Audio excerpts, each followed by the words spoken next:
Assalamualaikum warahmatullahi wabarakatuh. Selamat pagi teman-teman.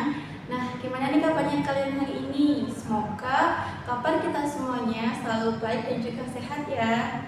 Oke, sebelum kita mulai pada pembelajaran pada pagi hari ini, ingatkah kalian pada pertemuan kita di minggu sebelumnya mengenai kependudukan dan juga sumber daya manusia, di mana keduanya itu saling berkaitan satu sama lainnya. Nah, pada pertemuan kali ini kita semua akan belajar jauh lebih jauh mengenai kependudukan dan juga sumber daya manusia melalui aktivitas dan juga diskusi kita. Nah, sebelum kita belajar, mari kita yel-yel bersama-sama terlebih dahulu ya untuk menggugah semangat kita pada pagi hari ini. Sudah siap semuanya? Sebelum kita belajar pada pagi hari ini, mari kita yel terlebih dahulu ya, supaya kita lebih semangat lagi di pagi hari ini untuk belajar. Udah siap semua? Siap. Oke. Apa kabar kalian hari ini? Baik, sehat, siap belajar. Penduduk banyak siap apa? Siap jadi SDM unggul. Tapi gimana ya caranya? Belajar, kerja, berkarya. Generasi emas Indonesia. Wah, keren sekali ya yang kita barusan. Itu bukan hanya sekedar untuk seru-seruan ataupun untuk membuka semangat kita, tetapi itu juga sebagai afirmasi positif untuk kita hari ini, di mana afirmasi tersebut itu mengingatkan kita bahwasanya kita adalah sebagai generasi emas Indonesia. Nah, sekarang tugas kita semuanya adalah menjadikan pembelajaran kita hari ini itu menjadi lebih bermakna. Jadi kita tidak hanya sekedar menghafal secara teoretikal, tetapi kita juga belajar menemukan, menghubungkan, dan juga mengaitkan antara kehidupan nyata dan juga ilmu yang sudah kita pelajari, sehingga ilmu tersebut akan bermanfaat untuk kita semua di masa yang akan mendatang. Jadi, siapkah kalian untuk menemukan makna pada pagi hari ini? Nah, sebelum kita mulai, mari kita berpikir sejenak. Pernahkah kita berpikir bahwasanya ketika kita tinggal di tempat A, itu terasa sangat sepi, terasa sangat minim sekali penduduk. Sedangkan ketika kemarin kita pergi ke kota B, itu rasanya sangat macet, terasa sangat pengap karena saking banyaknya penduduk di tempat B tersebut. Nah, topik itulah yang akan kita bahas dan juga kupas secara dalam pada pagi hari ini. Kita berharap semuanya kita bisa memiliki kemampuan berpikir seperti seorang geografers yang memiliki kemampuan untuk mengamati, menghubungkan, dan juga memiliki kemampuan berpikir secara keruangan ataupun spasial. Nah, sekarang coba kita bersama-sama mengamati peta di samping ini secara seksama dan juga teliti. Kira-kira di manakah lokasi pola penduduk yang tertinggi dan di mana juga pola penduduk yang jarang atau minim sekali ada penduduk? Dari peta tersebut itu yang padat penduduknya itu ada di Pulau Jawa, Sumatera bagian timur, sama Bali. Lalu yang jarang penduduk itu ada di bagian Kalimantan dan Papua. Wah, tepat sekali. Rupanya kita semua sudah bisa memahami dan juga mengamati secara pola keruangan. Itu adalah tahap pertama. Nah, selanjutnya pada tahap kedua, kita akan beralih ke menghubungkan antara satu dengan yang lainnya.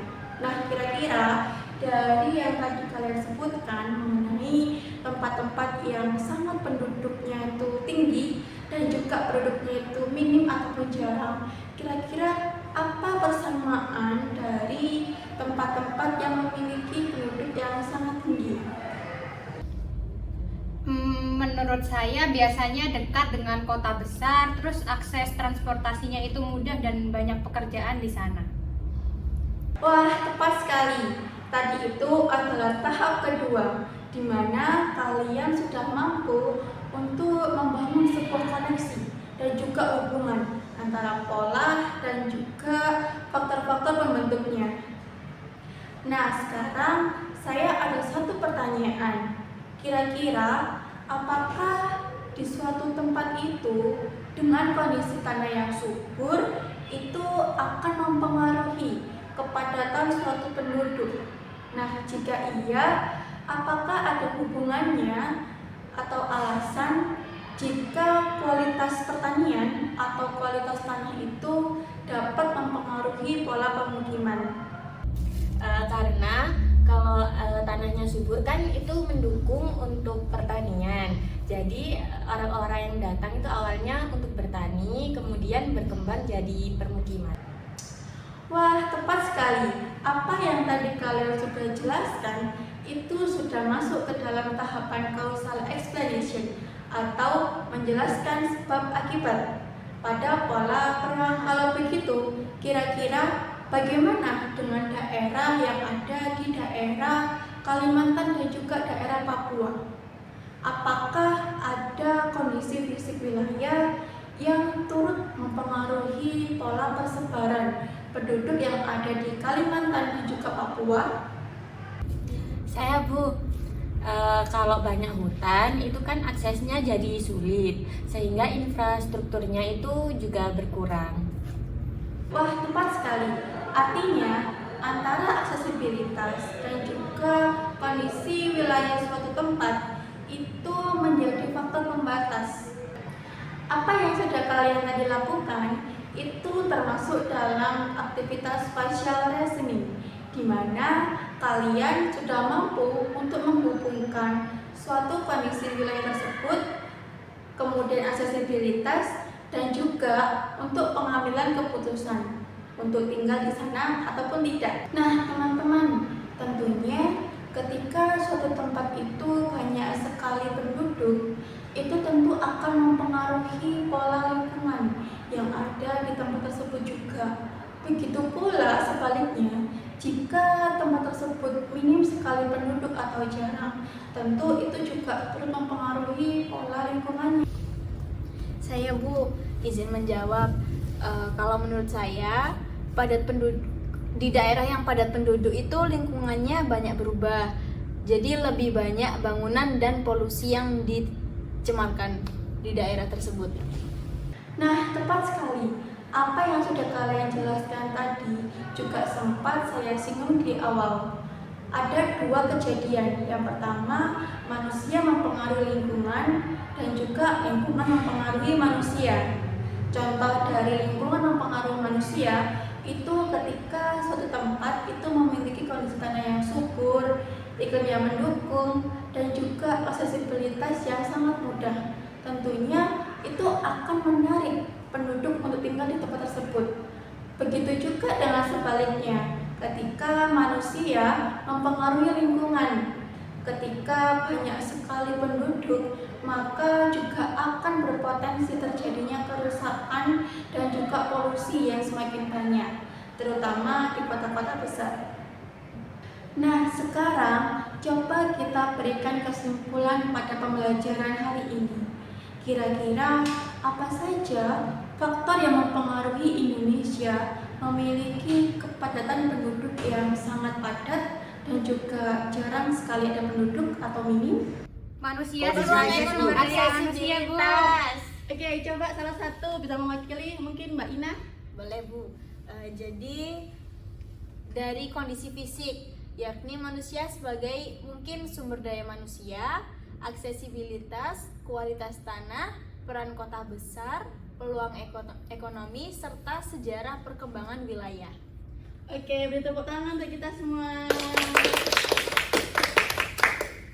Baik, sebelum kita akhiri, saya ingin kalian ingat satu hal penting, bahwasanya persebaran penduduk itu tidak hanya terbentuk secara kebetulan saja, tetapi di sana tercipta suatu interaksi yang kompleks antara kondisi fisik suatu wilayah, kondisi sosial, aksesibilitas, kondisi ekonomi, dan juga sejarah pembangunan wilayah.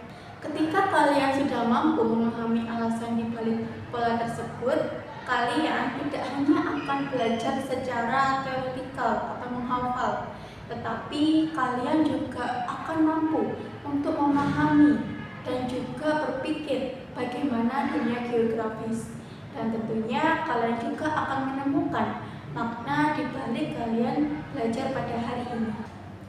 Untuk bekal pertemuan kita selanjutnya, saya ingin kalian coba merenungkan dan juga mengamati apakah persebaran di Indonesia itu sudah ideal, dan jika belum, apa konsekuensinya? Pertanyaan tersebut akan menjadi jembatan kita untuk diskusi di pertemuan selanjutnya.